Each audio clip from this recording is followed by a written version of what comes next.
Well, we're reviewing the book known as First Chronicles, and we're in chapters 18 through 21, which will focus on the wars of David. And just by way of background, the Hebrew name for this book are the words concerning the days.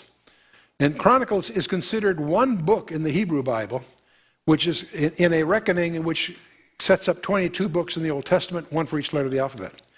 The Septuagint, that is the Greek translation of the Old Testament, calls it really the supplements because it views this it's very much a supplement to 2 Samuel and 1 and 2 Kings, in effect. The Latin Vulgate called it the Chronicon, from which we draw the English-sized version of that called Chronicles. The 1 and 2 Kings, 1 and 2 Samuel, 1 and 2 Kings are the historical record from a political point of view. 1 and 2 Chronicles reviews that from a priestly or Levitical, or I might say religious point of view. And this followed Ezra and Nehemiah, and most people suspect that it was compiled by Ezra after they returned from the exile in Babylon. But now they take the form of a history. The early chapters are pretty dreary because there's long lists of names, but it starts, in fact, with Adam. Goes all the way through the death of Saul, simply with a genealogy and some fragmentary segments. It ends, the 1st and 2nd Chronicles will end with the decree of Cyrus when he conquers Babylon and frees the Jews to go back. When the exiles over, they go back, and the history would be picked up by Ezra and Nehemiah. And David and Judah are the focal points. For lots of good reasons, not the least of which, it's setting the background for the ruler of the planet Earth. Because God committed to David that his son would be, great-grandson, would be establishing a kingdom that would have no end on the planet Earth. And so we're setting the background there. Now, if you look at a timeline, if you're familiar with our Learn the Bible in 24-hour product, you're familiar with this timeline. And the monarchy, of course, started with Saul. And First Samuel takes you to the end of Saul, beginning of David. 2 Samuel gives you the career of David. 1 Kings picks it up with Solomon and carries it through path for a good portion of the southern kingdom. And 2 Kings takes it to the Babylonian exile. And they break about the difference between Elijah and Elisha, the two prophets.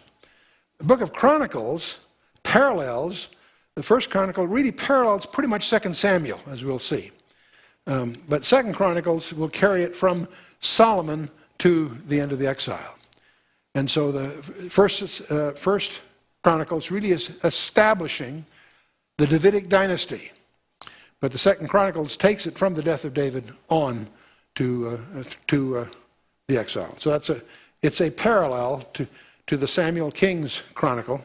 In fact, it's almost like an appendix.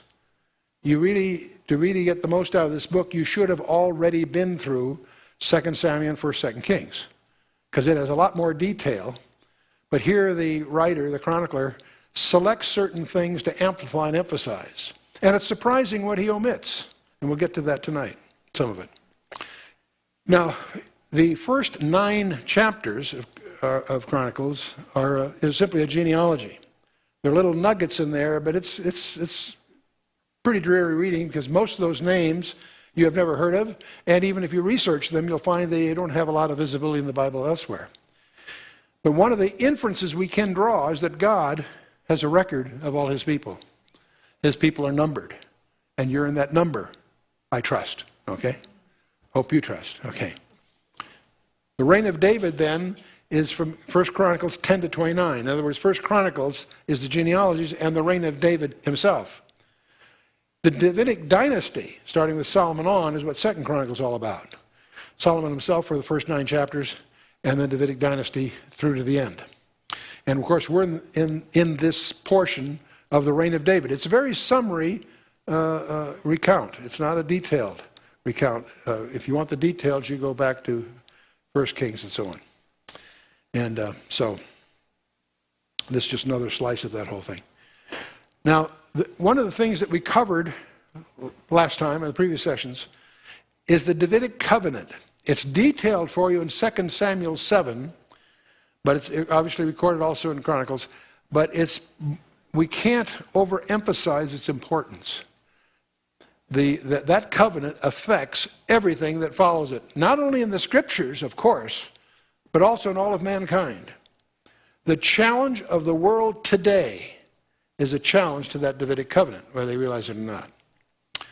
There's a divine confirmation of the throne in Israel. The perpetuity of Davidic dynasty would go on forever. And the fact that it is unconditional. Many, many churches fail to really countenance the fact that there's nothing they could do to forfeit it if they tried. Gabriel promised Mary that her child would sit on the throne of David. The throne of David did not exist at that time. So this has profound messianic implications, obviously. And so this thread of commitment by God starts, of course, in Eden with the promise of the seed of the woman, where he indicates that he's going to use the human race to redeem the entire creation. Not only that, as we get to Genesis 15 and then 17, he focuses on Abraham, that it would come through a specific nation. And within that nation, Jacob, and then the tribe of Judah, and then David, the family. The Abrahamic covenant is really where our covenant study should begin in Genesis actually 12 when he's called, but then Genesis 15 and 17 with the Abrahamic covenant. David, then Judah, and of course David was anointed by Samuel in reference to this covenant. David is very aware of his election, and that's amplified especially in his Psalm 2, which is really a portrayal of what you might call a trilogue, a dialogue, if you will, between the Father, Son, and the Holy Ghost. And Psalm 110 and so forth. And obviously the prophets throughout the Tanakh, throughout the Old Testament, attest to a Davidic Messiah. The term Messiah and the son of David are virtually synonyms. Now, David's family, he of course was the son of Jesse, but he had in effect a half-sister and two half-sisters that get mentioned in the scripture, and that gives rise to some nephews. And Joab is one of those, and Abishai is one of those, or a couple of those nephews. We're going to see them a lot in David's wars because Joab is the leader, and Abishai is also a key player in the wars that we're going to look at. Now, David made a mistake, of course. We talked about this before, this all by way of review. Contrary to what the scripture instructs us, he took a number of wives. And from those wives, he had a number of different sons, obviously. And he had more sons than are listed here from other wives and concubines. But the two critical ones will turn out to be Solomon and Nathan. Solomon, the first surviving son of Bathsheba, and Nathan, the second surviving son of Bathsheba, not to be confused with the prophet Nathan. There's a couple of other Nathans in the text. They're going to be both important because Solomon is the link that Matthew uses to build the legal inheritance to Jesus Christ. Nathan is the link that Luke uses to come down through Mary, the bloodline, so that Christ has both the legal and the bloodline linkage. And so that's all by way of just some of the highlights of what we talked about. Let's jump in then tonight in chapter 18, and we're going to be in the next few chapters about wars of David. We're going to deal with the Philistines several times, 3 major incursions, the Moabites, the Arameans, and the Arameans are what you and I would think of as Syria, to some extent, and the Edomites. Okay, now, at his peak, just looking ahead to give you a perspective here, David is going to turn out to be an outstanding warrior. He's very clever. He's a great general. He subdues the Philistines to the west. I'll show this on a map in a minute. And that was Saul's nemesis. In fact, it almost continues to be a nemesis, although David finally gets them under control. The Syrians and Hadadezer in the north, the Ammonites and Moabites to the east, think of them as with the area that we think of today as Jordan, and the Edomites and the Amalekites to the south, southeast actually. And David was also a remarkable administrator. We're going to see that in the next session especially, as he organizes the Levites and the singers and so forth. In fact, a couple of things just to anticipate there. As David organizes that, we will discover in 2 Chronicles, a verse highlights the fact that God gave him not only the plans for the temple, he designed the temple and he paid all the bills in advance. Solomon built it, but David prepared it all. But God not only gave David the plans for the temple, that's important to understand, he also gave David the organization.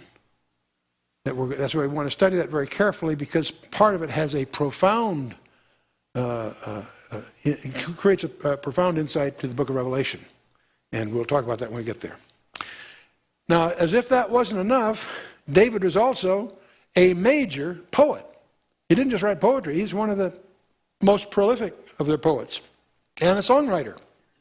He wrote pretty much the bulk of the hymnal, the national hymnal of Israel. So he's quite a guy. Well, his kingdom, of course, his kingdom proper, you can see on the map here, from north to south. But the vassal states, the Philistines and Ammon and the Hamath up north, eventually become vassal states. He doesn't really conquer them, but they become subservient to him. And then there's acknowledged Israelite sovereignty over the Arameans, Moab, and Edom as a result of these wars. So David's kingdom is very substantial, brought about by his military skill. And I shouldn't say it that way, because it was not his military skill, actually. It was God did it. But he did this in ways that used a very, very effective military to accomplish these goals. Anyway, 1 Chronicles 8, verse 1. 1 Chronicles 18, verse 1. Now after this it came to pass that David smote the Philistines and subdued them, and took Gath and her towns out of the land of the Philistines. Last time we were together, we talked about the 5 towns of the Philistines: Gaza, Gath, Ekron, Ashdod, Ashkelon, and the humorous aspect of the golden hemorrhoids and so on. But we'll go on. We'll get into that again tonight. If you haven't been through that, if you want to have evidence that God has a sense of humor, you've got to check that out. Anyway, and he smote Moab. The Moabites became David's servants and brought gifts. And what relationship would David have to the Moabites? Anyone want to volunteer that? Who was his great-great-great-grandmother? Ruth. Ruth was a Moabitess. Ruth and Boaz. It was their fields that the shepherds were in the night that Jesus was born. And it was a Moabitess that ends up linking the town of Bethlehem to the line of David. That's why Joseph and Mary had to go to Bethlehem to register, because that was their linkage. Anyway, they became David's servants, brought gifts, and David smote Hadarezer, the king of Zobah, at Hamath, that's way up north, as he went to establish his dominion by the river Euphrates. And so this description here is very summary. If you read 2 Samuel 8, you'll find a much more detailed and harsher reckoning of all of this. And Samuel spoke of David's systematic slaughter of 2/3 of the population of Moab. But here they're passed over lightly here, just by way of summary here. And David took from him 1,000 chariots and 7,000 horsemen and 20,000 footmen. David also houghed all the chariot horses, but reserved of them 100 chariots. And when the Syrians of Damascus came to help Hadarezer, the king of Zobah, David slew of the Syrians 22,000 men. You know, we glibly read these verses, but you're talking major military operations here by anybody's standard. Slaughtering 22,000 that's a big number in anyone's vocabulary. Then David put garrisons in Syria, Damascus, and the Syrians became David's servants and brought gifts. Thus the Lord preserved David whithersoever he went. And I hope I won't be misunderstood. David was a very, very skilled general, and we need to recognize that. That's part of the picture here. At the same time, let's not make the same mistake David will make shortly in assuming that it was his skill that brought it about. God is the one that gets the glory. We need never lose sight of that. At the same time, we so focus on that, we may not communicate some of the operational aspects of that. And David took the shields of gold that were on the servants of Hadarezer and brought them to Jerusalem. Likewise, from Tibhath and from Chun, cities of Hadarezer, brought David very much brass, wherewith Solomon made the brazen sea, the pillars, and the vessels of brass. Just looking ahead, when you get to the temple, that which is outside the temple proper, the naos, is brass. And not just a few implements, these two pillars, gigantic bronze pillars, have names. And they're not holding anything up. What are they there for? That's your homework assignment. Find out what their names were, why they're named that, and what's their spiritual significance. One of them's named Boaz and the other Jachin. What's it all about?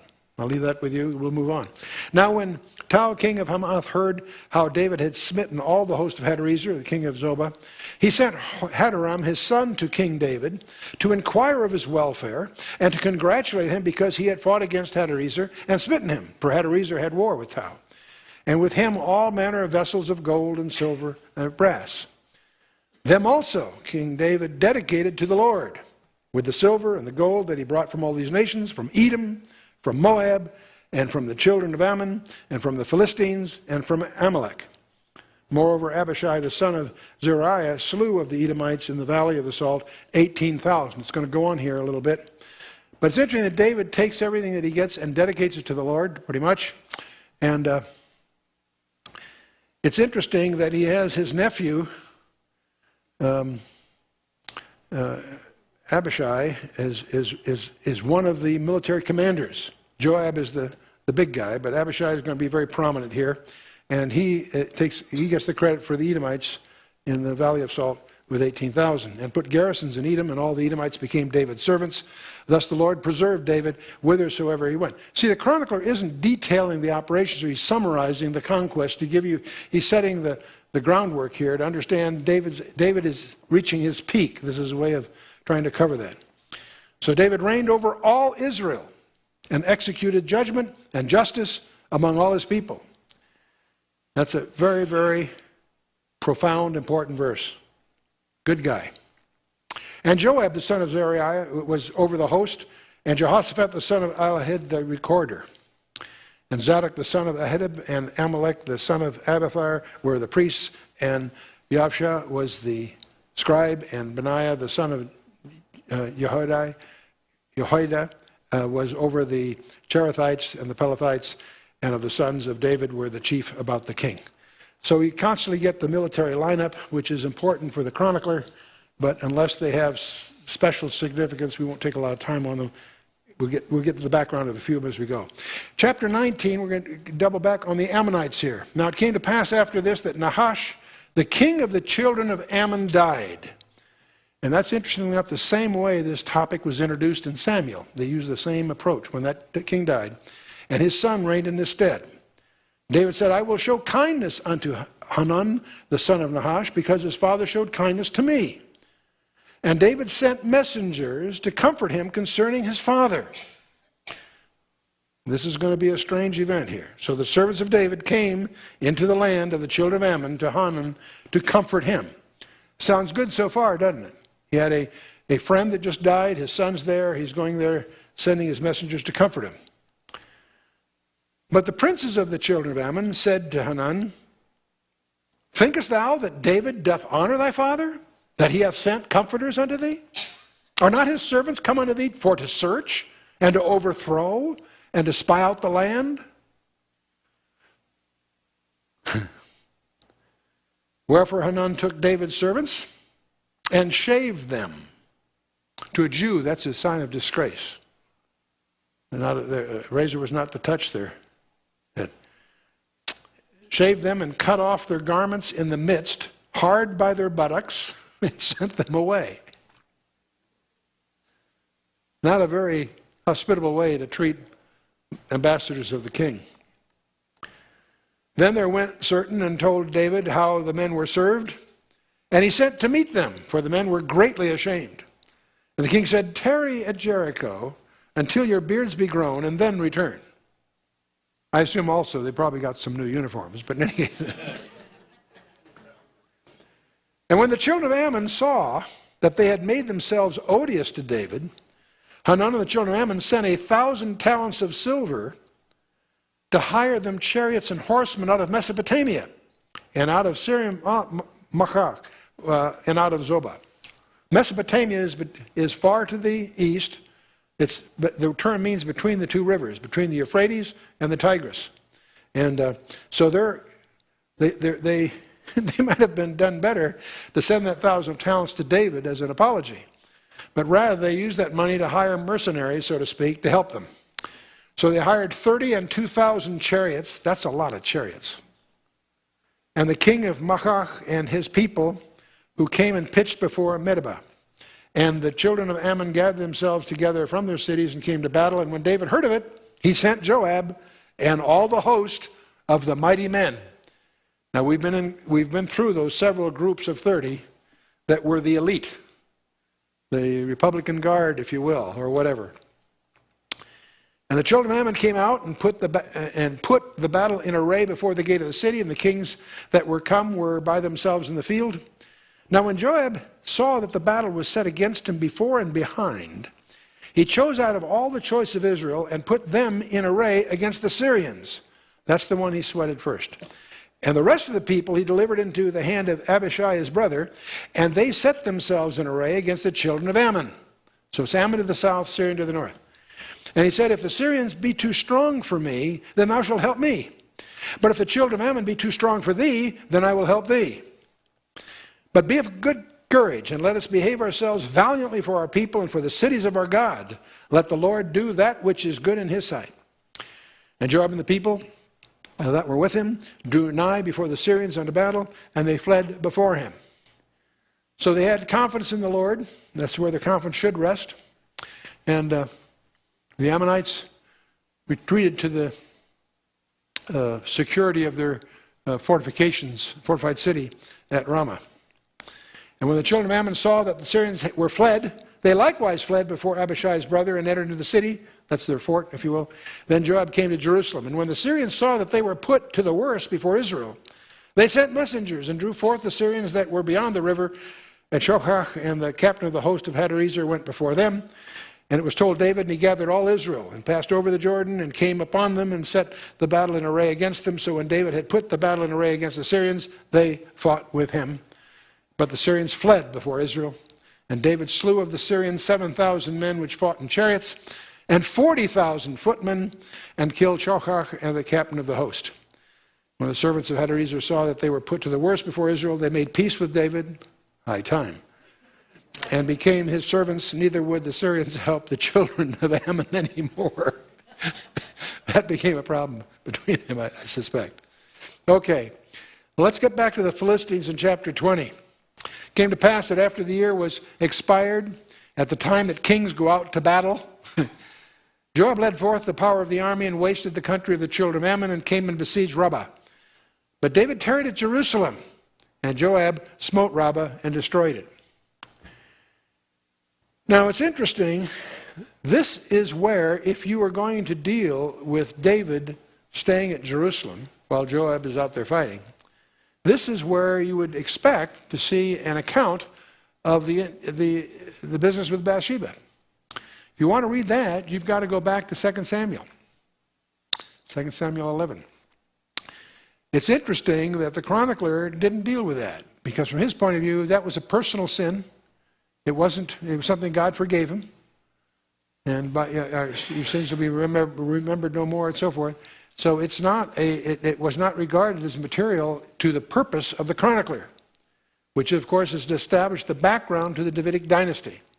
And so it's interesting that it's not mentioned here. That's where you'd expect it. David took the crown of their king, which by the way weighed 75 pounds according to 2 Samuel. took the crown of their king from off his head and found to weigh a talent of gold, and there were precious stones in it, and it was set upon David's head. And he brought also exceeding much spoil out of the city. And he brought out the people that were in it and cut them with saws and with the harrows of iron and with axes. Even so dealt David with all the cities of the children of Ammon. And David and all the people returned to Jerusalem. They didn't mess around, did they? And it came to pass after this that there arose war at Gezer with the Philistines, at which time Sibbecai the Hushathite slew Sippai, which was of the children of the giant, and they were subdued. We're going to keep hearing reference to the giant, Anak. His sons were called the Anakim. We're going to talk more about them because they're widely overlooked and misunderstood by most Bible students. Let's continue. And there was war again with the Philistines, and Halahan, the son of Jair, slew Lami, the brother of Goliath the Gittite, whose spear staff was like a weaver's beam. I'll summarize this in a minute. Let's just go through it. And yet again there was a war in Gath, where there was a man of great stature, whose fingers and toes were 24, 6 on each hand and 6 on each foot. And he also was a son of the giant. And when he defied Israel, Jonathan, the son of Shimei, David's brother, slew him. These were born unto the giant in Gath, and they fell by the hand of David and by the hand of his servants. So if you're reading your Bible, okay, there's a couple of giants, they knocked them off. Let's talk about this. You may recall when David was a kid, and his father Jesse sent him to bring food to his older brothers that were with the army. And at that time, there was a big challenge by Goliath. You all know the story, of course. And young David is quite upset that no one's accepting the challenge on behalf of Sid. They're all sitting there quivering in their boots. So David steps up to handle it. Saul offers him his armor, but David realizes he can't handle that. He's just a kid. He's not used to dealing with military armor. But what he's used to doing is a sling as a shepherd boy. But as he crosses the brook, he picks up 5 stones. 5. Everybody misses that. Verse 40 of 1 Samuel 17, if you read that story carefully, he picks up 5 stones, smooth stones, puts them in his pouch, and takes on Goliath. How many stones did he need for Goliath? 1, right between the eyes. Brought him down, he used Goliath's sword to cut his head off. Many people miss the fact that Goliath had 4 brothers. I think if he had 5 brothers, David would have picked up 6 stones. David killed Goliath. How many knew that before he got here now? About 80%. Okay, that's pretty good. All right. Another of Goliath's brothers was Ishbenob, which David was almost killed by. Abishai saves David's life by killing Ishbenob. Second one. Sippai is killed by another of David's mighty men, Sibbecai. And Lami is killed by Elhanan. And there is a 4th brother of Goliath. He's not named in the text, but he's the one that they beat with the 6 fingers, 6 toes, etc. They all may have had that for that matter. Jonathan, David's nephew, kills him. That was all what we just read in Chronicles, summarized. You'll find the details in 2 Samuel 21. But this gives rise to a whole other thing. I'm going to suggest to you that many people fail to understand major portions of the Old Testament because they haven't done their homework in Genesis 6. So we want to just touch on who on earth are the Rephaim. All through the Old Testament, you'll find 4 tribes mentioned, sometimes generalized as the Rephaim, but they also have specific names, the Zimzimim, and I won't go through all that here, we'll get in a minute. But who on earth were they? To understand the Rephaim, it appears to be virtually a synonym for what's called, also in the Old Testament, the Nephilim, or the Nephilim. And it takes you into Genesis 6. Now, everybody that studied Genesis 6 knows about these strange creatures that were apparently hybrids between fallen angels and women. That's a view we'll touch on here in a minute. But what many people overlook, in verse 4 of Genesis 6, these were not only before the flood, they were also after that. So this, whatever was going on in Genesis 6, apparently happened to a lesser extent, but happened again after that. When Moses sends the 12 spies into the promised land, we all know the story how 10 of them came back terrified.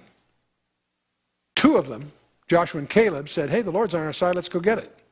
It's a wonderful land, etc. You all know the story. If you notice carefully in Numbers 13:33, it says, there we saw the Nephilim, the sons of Anak, which came of the Nephilim, and we were in our own sight as grasshoppers, so were we in their sight. Now, most of us take that as a ridiculous exaggeration, but maybe it wasn't, because we have other texts that indicates that some of these Nephilim were 13 feet 6 inches. They're not just, a little oversized, and they're very strange. And in Genesis chapter 6, it says, when it came to pass when men began to multiply on the face of the earth, and daughters were born unto them, that the sons of God saw the daughters of men, that they were fair, and they took them wives of all which they chose. What most people miss in Genesis 6 is the first 2 verses are a single sentence. When men, in general, began to multiply, and daughters, in general, were born to them. That the Benai Elohim, we'll get into that term, very strange term. It's used in the Old Testament always of a direct creation of God, namely angels. And it's that we use in Job, the New Testament, Luke even, Book of Enoch, which is not a part of the Bible, but it is a sound guide for vocabulary, sentence structure, and the beliefs of the rabbis from 200 BC to about 200 AD. And also the Septuagint translation of the Old Testament makes it very, very clear that what we have here are fallen angels, in effect. And so the sons of God saw the daughters of men. And they were daughters of men, not just, they were daughters of Banaf Adam, daughters of Adam. There has been a view to try to make them just the daughters of Seth, but that twists the text, if you will. And so there were Nephilim on the earth in those days, and the word Nephilim means the fallen ones. It comes from the Hebrew verb naphal, to be fall or cast away or desert. These are fallen angels. From them also came the Hagibarim, the mighty ones. And the Septuagint uses the term gigantes, which is transliterated as if it meant giants. They were giants, but that's not what the word means. The word actually comes from gigas, which means earthborn. So from one point of view, they're fallen ones, and the other point of view, they're earthborn. Okay. And also after that, not just before the flood. And I encourage you to review your notes on Genesis 6, because that's essential background for what we're going to get into. In verse 9 of Genesis 6, it says, the generations of Noah. Noah was a just man and perfect in his generations. What does that mean? The word perfect is tamim. It means without blemish. And speaking of his genealogy, was without blemish, sound, healthful, without spot, unimpaired.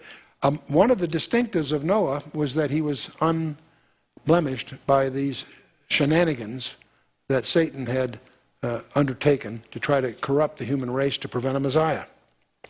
The New Testament, you always want to make sure, you don't want to build your views on a single verse. In the mouth of 2 or 3 witnesses is the ground rule all through the Torah. And we'll find this whole view, the angel view, what I'm presenting to you is what's called the angel view of Genesis 6. You'll find it confirmed in Jude 6 and 7, 1 Peter 3, and 2 Peter 2. And in Jude, verse 6 and 7, it speaks of the angels which kept not their first estate, but left their own habitation. He hath reserved in everlasting chains under darkness under the judgment of that great day. In other words, these particular fallen angels that participate in this have a very specific incarceration awaiting the last days. He goes on, even as Sodom and Gomorrah and the cities about them in like manner, giving themselves over to fornication and going after strange flesh. So see, these angels left their own habitation. I'll come back to that word in the Greek in a minute. And they went after strange flesh that was inappropriate for them. The word habitation in the Greek is okaterion. It's translated here habitation. It only appears twice in the Bible. In Jude 6 and 2 Corinthians 5:2.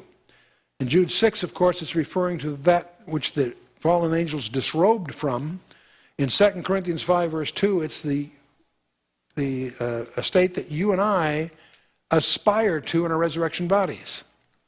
For this we groan, Paul says, earnestly desiring to be clothed upon with our house, with our house which is from heaven. And the word house there is habitation. It's actually the same word, okaterion. So it may be a technical term for something very specific. 2 Peter 2 says much the same thing. For if God spared not the angels that sinned, but cast them down to Tartarus. Very troublesome word because it doesn't appear anywhere else in the Bible, but is very widely used within Greek literature. I'll come back to that. Came down to Tartarus and delivered them into chains of darkness to be reserved unto judgment, and spared not the old world, but saved Noah, and goes on. It even ties this event to the days of Noah, interestingly enough. But the word Tartarus is troublesome.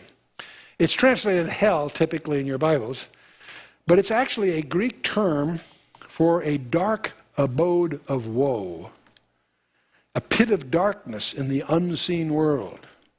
In Homer's Iliad, it's described as being as far below Hades as the earth is below heaven. Wow. I don't know what it is, but the Greek term is obviously indicating someplace that I don't want to go. Okay?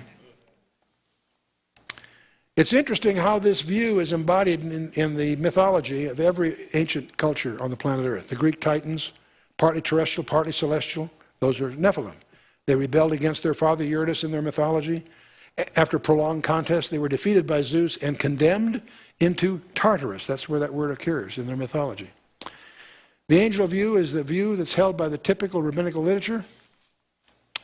It's also amplified in the book of Enoch, 2nd century BC, which is not inspired. Don't misunderstand that it's not part of the canon, but it does embody the rabbinical views of that period.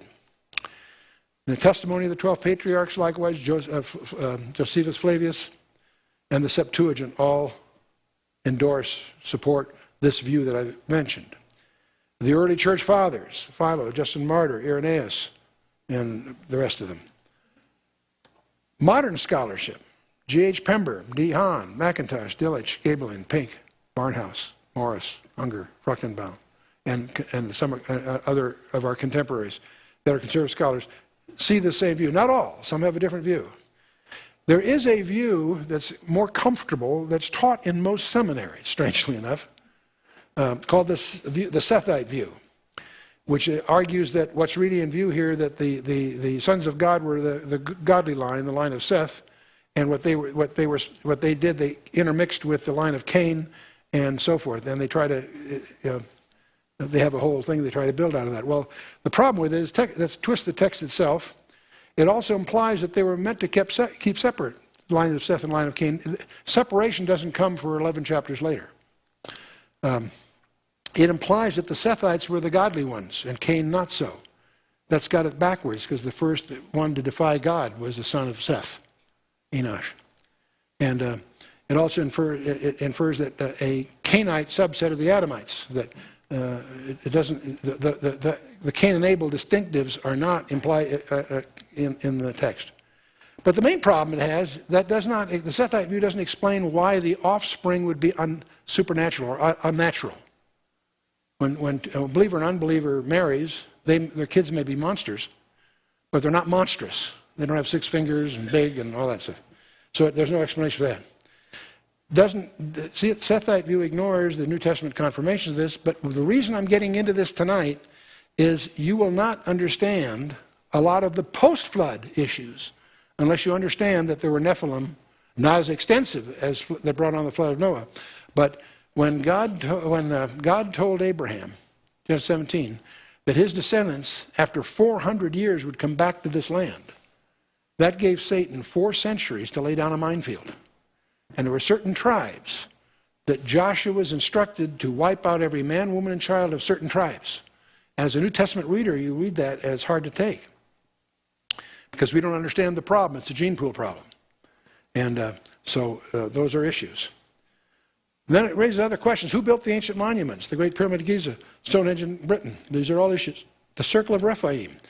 If you fly in a helicopter over the Golan Heights, you'll see an unexcavated site called the Gilgal Rephaim.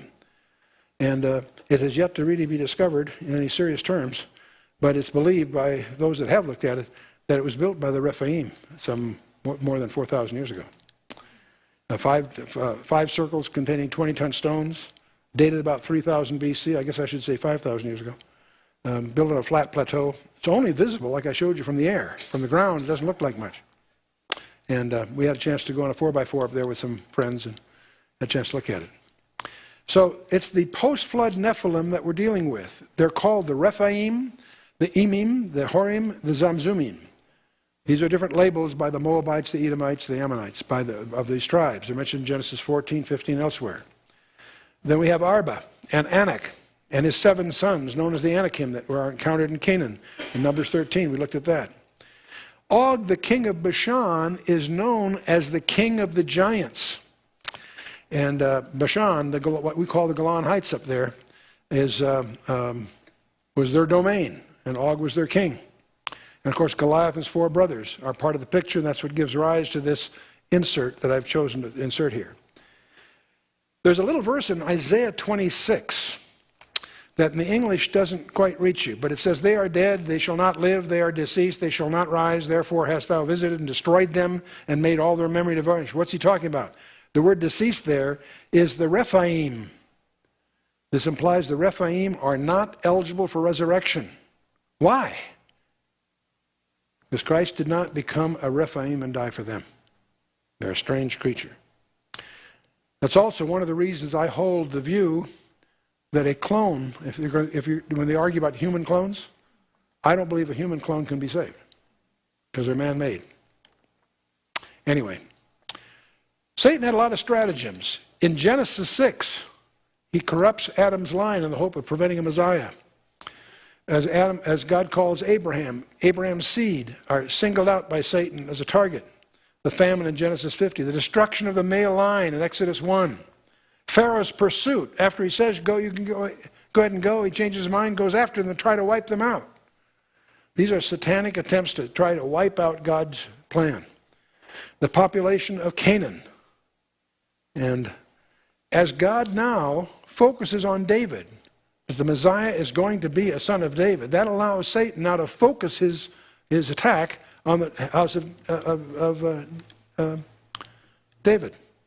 We're going to see in 2 Chronicles how Jehoram kills his brothers, but he misses one. The Arabians slew all but one, Azariah. Again and again, their servant catches a baby and hides it so the wipeout doesn't take place. Athaliah kills all but Joash. Hezekiah is assaulted and so forth. Haman's attempt in the days of the Persian Empire to wipe out every Jew in the empire. These are all satanic attempts to try to thwart the plan of God. In the New Testament, Joseph's fears with Mary, he was going to put her away privately for fear because of the situation. Herod's attempts, Matthew 2, where he slaughters all the babes in Bethlehem, very analogous. At Nazareth, when they tried to throw him off a cliff. And there are 2 storms at the sea, and those were just not, those I don't believe were normal natural storms. Because these fishermen that had them as their native waters were terrified with what's going on. And then, of course, the element is the cross. You say, well, gee. And then, of course, we see a summary of all of this in Revelation 12. So just review your Revelation 12 notes for all this. But the main point is Satan's not through. He's still at it. He still thinks he can thwart the plan of God. To understand his strategy, you need to understand the plan of God. What are the spots? And that's why Satan is specifically targeting the Jew and specifically the believing Jew. What does the Golan Heights, Hebron, and the Gaza Strip have in common? They're all areas that Joshua failed to exterminate the Rephaim. Deuteronomy 20 tells him to do it. Joshua 14 and so forth and following, he tries. If you do a study of the book of Judges, the generation after Joshua did a pretty good job doing the first step, but it wasn't the follow-up. The generation that followed him failed to completely defeat the pockets of the Rephaim. And if you study the book of Judges in a geographical thing, you'll see there's certain territories that they failed to seize and control. And those are the same territories that are contested today. And tell me that demons aren't territorial. Isn't that fascinating? I think that's... Jericho was Bet Yarah, the house of the moon god. Where's the PLO's headquarters today? Jericho. How interesting. Jesus on the cross, as exemplified by Psalm 22:12, says something very strange. It says, many bulls have compassed me, the strong bulls of Bashan have beset me round. What on earth does that mean? I have no idea. But I do suspect that it has echoes somehow from the demon world. Okay, enough of this. Let's get back to 1 Chronicles. Pick up chapter 21. David's major sin. If I said to you, what was David's major sin? Most of you would say, well, that was the thing with Bathsheba and killing Uriah. Absolutely, from a personal point of view. From a national point of view, and that's why the chronicler spends a chapter on this one, there's a more subtle, perhaps, but more terrifying result here. David's census. Satan stood up against Israel and provoked David to number Israel. This is an editorial comment by the chronicler. He's summarizing. How did Satan do that? I have no idea. But somehow, Satan successfully provoked David to number Israel. We'd say, gee, what's wrong with that? He's a military leader. He ought to take a census, find out he needs to know how strong his forces are, and so forth. It seems quite innocent to us naively. But let's be careful.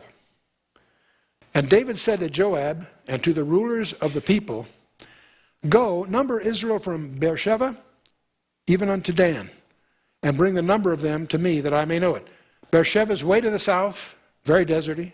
The University of Negev is down there. And Dan, of course, is at the northern tip. So it's sort of like saying from California to Maine, if you want to, or something, sort of. Number them. And Joab answered, the Lord make his people 100 times so many more as they be. But, my lord the king, are they not all my lord's servants? Why then doth my lord require this thing? Why will he be a cause of trespass to Israel? Joab recognizes that this is not a kosher move. This is, Joab's words here indicate that he recognizes this is assertive. This is David's pride talking. Nevertheless, the king's word prevailed against Joab. Wherefore Joab departed and went throughout all Israel and came to Jerusalem.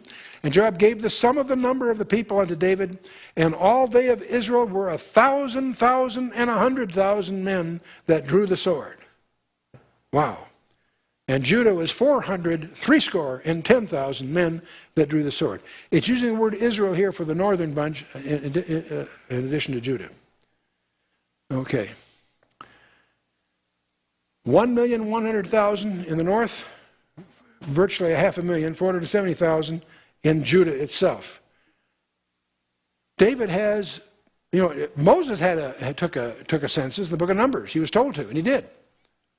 David has 1 million more than Moses had. Notice Joab did not count the Levites or the Benjamites. We'll find them omitted. Well, Levi is not surprising because he was exempt from military duty, according to Numbers 1. But the Benjamin is just silent. The commentators presume that the census itself may have been frustrated before Benjamin could be counted.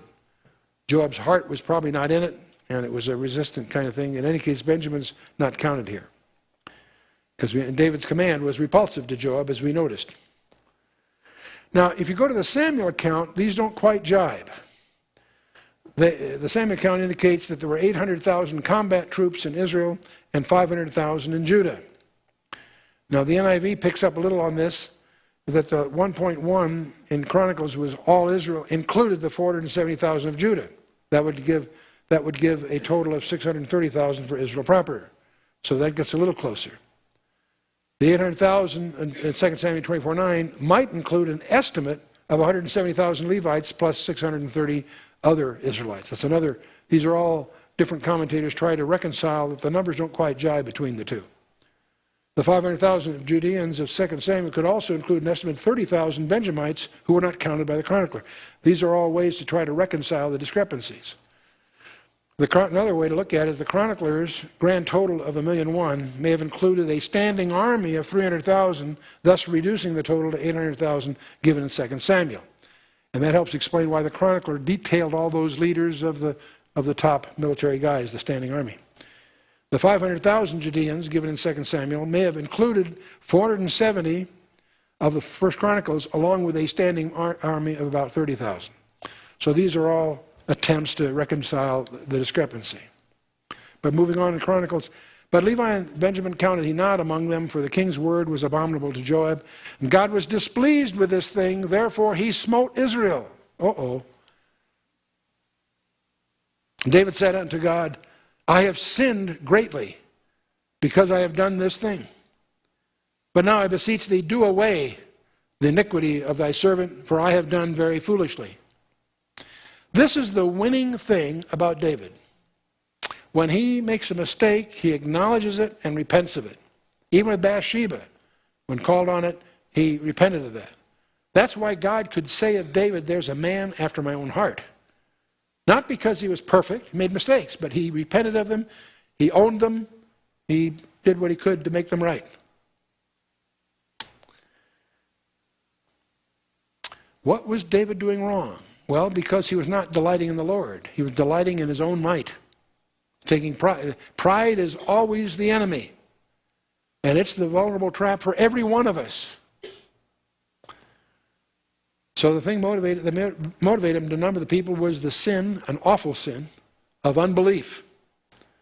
David was trusting numbers instead of trusting God. And let me suggest that every one of us probably do that every day and don't realize its dangers.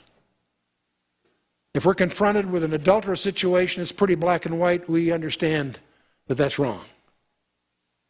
But this caused God, in a sense, as much, if not more, grief than the sexual sin with Bathsheba. And yet it's more subtle. It's something that we need to be tuned to.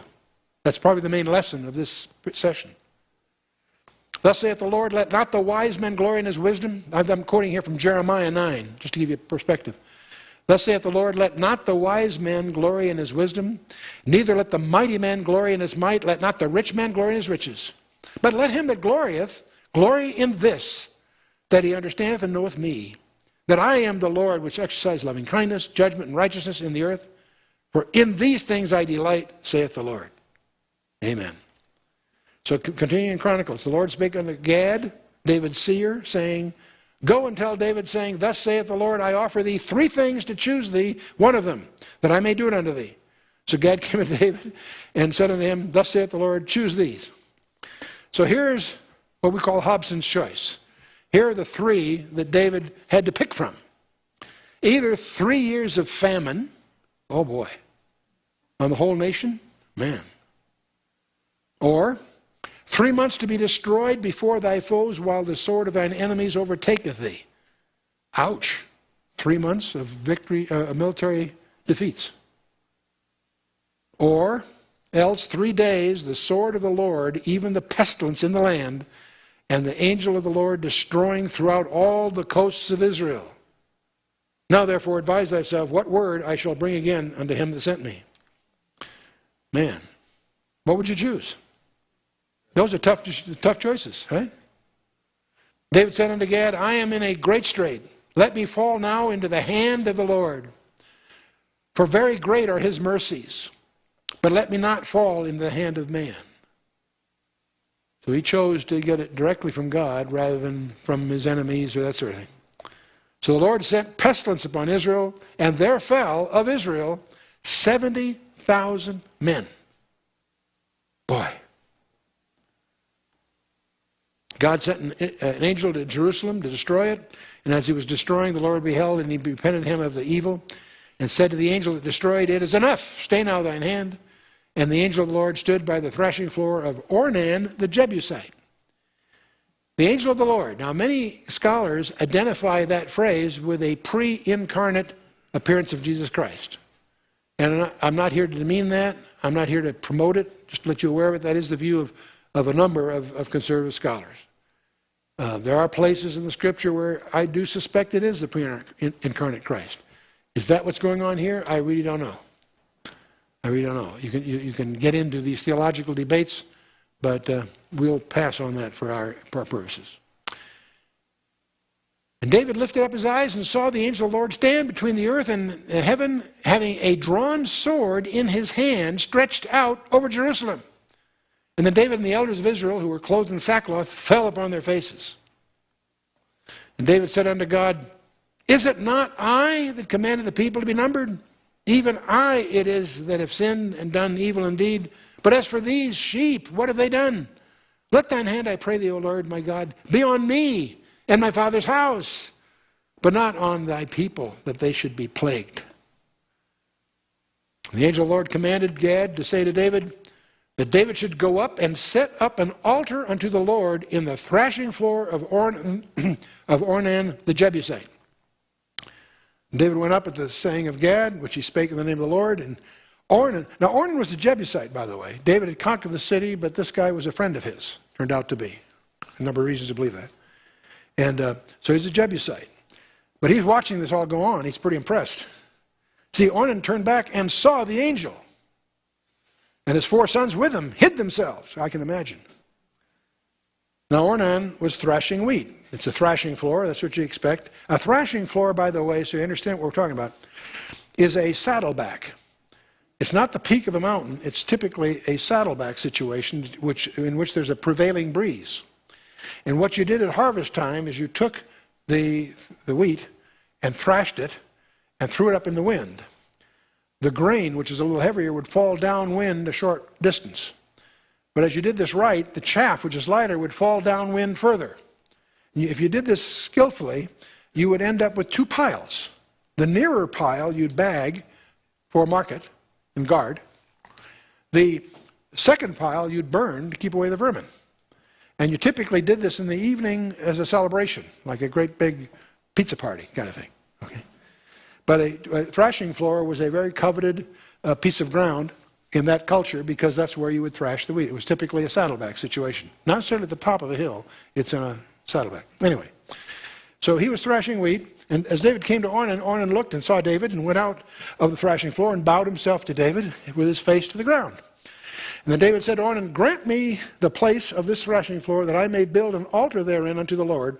Thou shalt grant it me for the full price, that the plague may be stayed from the people. There was a going rate for this piece of ground, apparently. And Ornan said to David, take it to thee, and let my lord the king do that which is good in his eyes. And lo, I give thee the oxen also for burnt offerings, and the thrashing instruments for wood, and the wheat for the meat offering. I give it all. King David said to Ornan, nay, but I will verily buy it for the full price. For I will not take that which is thine for the Lord, nor offer burnt offerings without cost. Boy, we should take a good lesson there too. In offering, you always give the best. And you don't give that which didn't cost you anything. So David gave to Ornan, for the place, 600 shekels of gold by weight. We'll come back to this because there's a big debate about some subtleties here, but just let's go on here. And David built there an altar unto the Lord and offered burnt offerings and peace offerings and called upon the Lord, and he answered him from heaven by fire upon the altar of burnt offering. Notice that. We miss that often. The way they knew their offering was accepted is fire from heaven came and took it. That isn't poetic language. That's what happened here in several places. I'll give you a list in a minute. The Lord commanded the angel, and he put up his sword again into the sheath thereof. The sword of judgment was now sheathed. But at Golgotha, a little bit further north, 1,000 years later, that sword will pierce the side of the Lord. Someone said, I got into the heart of God through a spear wound. Now, there are 2 words you'll encounter. Ornan is the way it's recorded here in Chronicles. When you read the same account in Samuel, it's Aruna. It's not clear from the transliteration here, but that they're both derivative of the same Hebrew root word, and in effect. Now, Ornan sold to David the place for 600 shekels of gold. We just read that in 1 Chronicles 21:15. The account in 2 Samuel speaks of the seller as Aruna, and he sells to David the materials for 50 shekels of silver. And you wouldn't believe the viewpoints that derive from this. The simple answer is the same guy, slightly different transaction I'll come back to. There are some rabbinical scholars that argue that these are two different transactions in two different locations. And where this ends up, there are people that believe that the cross of Christ stood on the Mount of Olives. And the reason they believe that is they have this view that you could see from there down through the Golden Gate, through the temple, into the Holy of Holies. And there's an elaborate set of traditions around that. There's a number of, because the temple veil was torn from top to bottom. And to make that all visible at one instant, assuming that was the case, the fact that Matthew records it all together doesn't mean it all happened at one time together. But in any case, a lot of this all derives, strangely enough, from this textual discrepancy between these two. I won't get into the other thing. It's hard for me to defend something that I don't think is correct, but and I wouldn't do it for justice.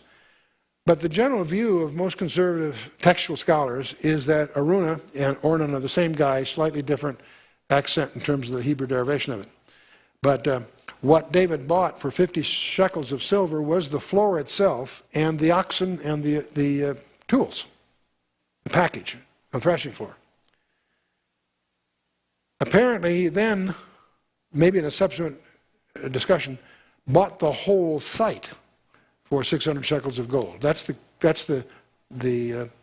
typical expositional commentary view of this.